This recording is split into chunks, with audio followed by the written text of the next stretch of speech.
গলে, মল্লিকা মালাটি গলে, অঙ্গে পিত ধরা,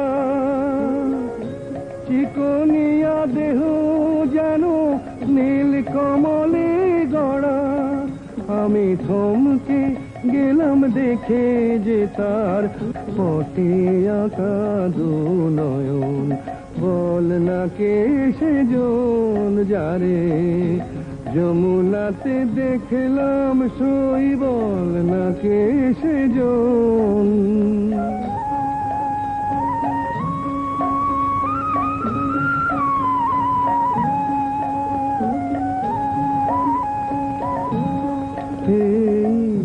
দুরন্ত বসন্তকালে, দুরন্ত বসন্তকালে কি যে আমার হলো, যমুনারি ঢেউ যেন যৌবনে লাগিল। আমি দিনে রাতে জ্বলে মরি, দিনে রাতে জ্বলে মরি, তারে ভেবে অকারণ। বল না কে সেজন যারে যমুনাতে দেখলাম সই, বল না কে সেজন। তুমি ঠিকই শুনেছো মা, আমরা নোটিশ জারি করেছি। কিন্তু এখন যদি তোমার কথা মতন সেটা রদ করতে যাই, তাহলে আর 5 জন প্রজার কাছে আমাদের মান থাকবে না। তাছাড়া আমরা যে মন্দির প্রতিষ্ঠার সংকল্প করেছিলাম তারই বা কি হবে? তার জন্য আমরা অন্য ব্যবস্থা করতে পারি। তোমার বাবা যথেষ্ট টাকা রেখে গেছেন, তুমি অন্য ব্যবস্থা করবে বইকি, কিন্তু যাকে এখনো চোখে দেখোনি তার জন্যই বা তোমার এত মাথা ব্যথা কিসের মা? শুনেছি আত্মীয় কুটুম্ব তার কোথাও আশ্রয় পাবার পায়নি, আর গৃহহীন কথাটা মনে করলে আমাদের কষ্ট হয়ে থাকে। তাহলে আমার বন্ধুপুত্রের জন্য আমার কিরকম কষ্ট একবার ভাবো দেখিন। কিন্তু কি করা যাবে, কর্তব্য। তোমার বাবা বনমালী তোমার সুখ স্বাচ্ছন্দ্য ভালো মন্দের দায়িত্ব আমাকে দিয়ে গেছেন। শত কষ্ট হলেও ধর্মের দিকে চেয়ে সেই দায়িত্ব আমাকে পালন করতেই হবে। 4:30।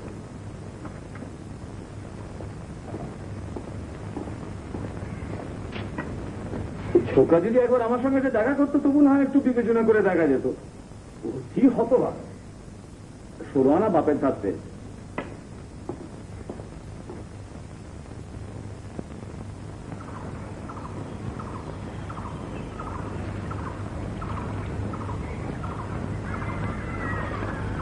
श्याम बाबूजी, शिकार मिला?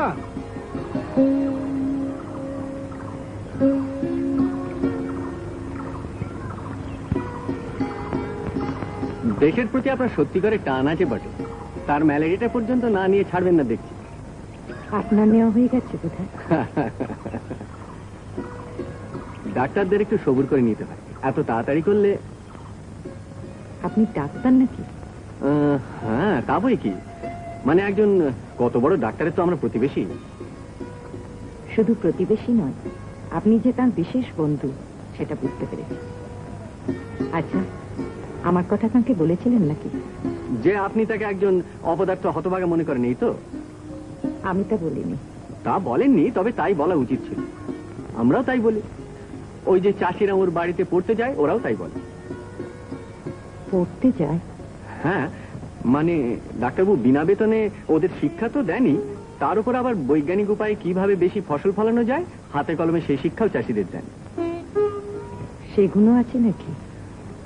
ওর ওই লাগোয়া জমিগুলোতে ওই পাঠশালার গুরু আর ছাত্রদের হাতের ফসল যদি আপনি দেখেন না, তাহলে চোখ আপনার জুড়িয়ে যাবে।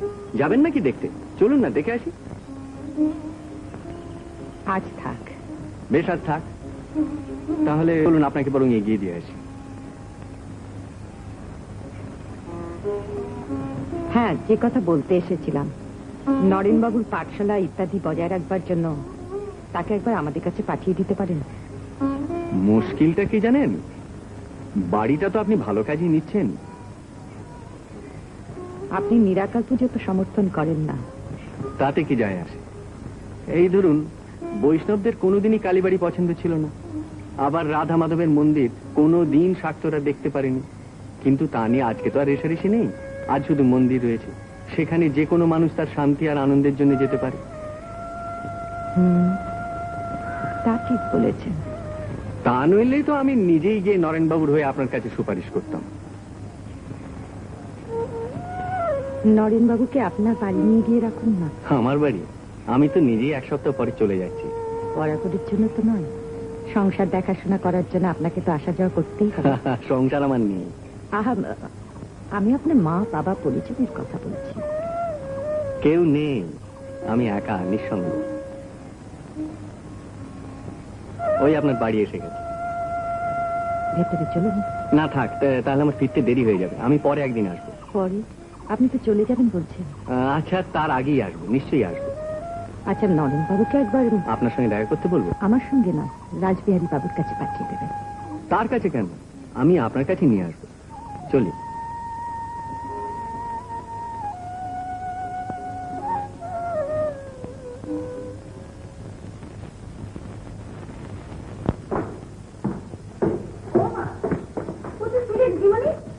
কেন? ছোটবাবু বিকেল থেকে এসে বসে রয়েছেন। বিকেল থেকে? হ্যাঁ, আমরা এদিক ওদিক কত খোঁজাখুঁজি করলাম। কোথায় গেছো তা তো বলে যাওনি। ছোটবাবু অবশ্য রাত টাত করেননি। আর চা খাবেন কিনা জিজ্ঞাসা করা হয়েছিল? হয়নি আবার তো। উনি বললেন তুমি ফিরলে একসঙ্গে খাবেন। এ ঘরে চা পাঠিয়ে দিন।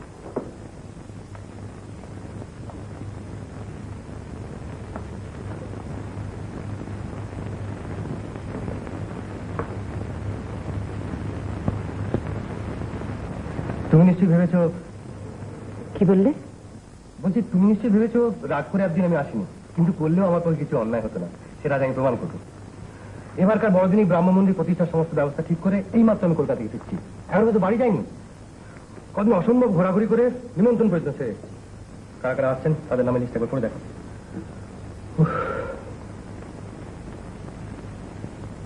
কি ব্যাপার, তোমার চুপচাপ কেন?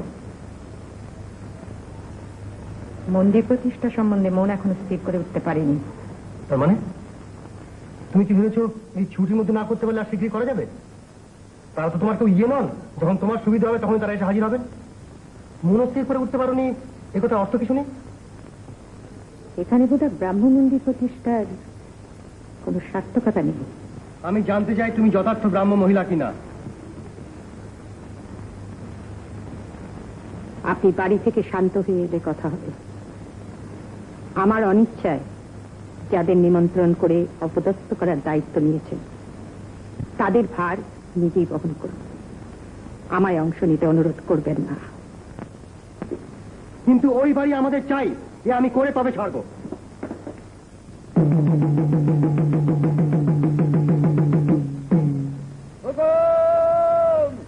হুগলি সদর মহকুমা হাকিম স্থানীয় সাক্ষী ইতর ভদ্র সকল জনার কাছে আমিন বাবু এই বসত বাড়ি দখল নেবার হুকুমনামা পাঠ করে শোনাচ্ছে।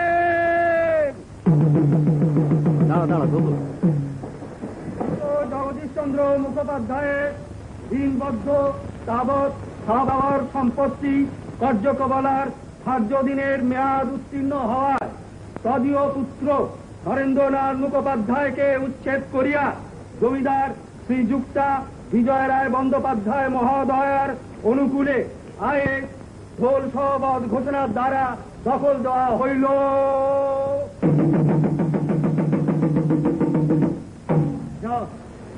ঘা থাকালি বার করে দাও, দখল নাও।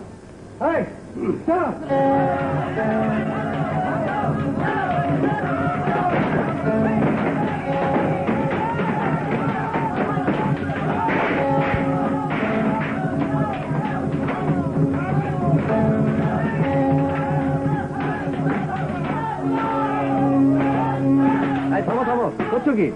এসব স্কুলের সম্পত্তি। স্কুল আবার কি? হ্যাঁ ছোট বাবু, এগুলো স্কুলের জিনিস, আমরা লেখাপড়া করি। আগে নরেন্দ্রবাবু মানে কিনে দিয়েছে। জিনিসগুলো অযথা ভেঙে নষ্ট করা হলো না। মাতাদের স্থাবর অস্থাবর সম্পত্তি দখল নিয়েছি আর নরেনের জিনিসপত্র ফেলে দিয়েছি, তা আপনার কি এরকম? দিন দুঃখী গরিবের জিনিস। থামো থামো, নরেনের টাকা দালালি করতে শোনা। দালালি আমার পেশা নয়। এই চালান চালান করাবো না, মারবার তারপর ঠিক করে দেবো। তার হুকুম নিয়ে এসেছেন নাকি? সেদিনকার মতন অপমান করে দেখো না কি হয়। অপমান কি আপনার বেঁধে? তোমাদের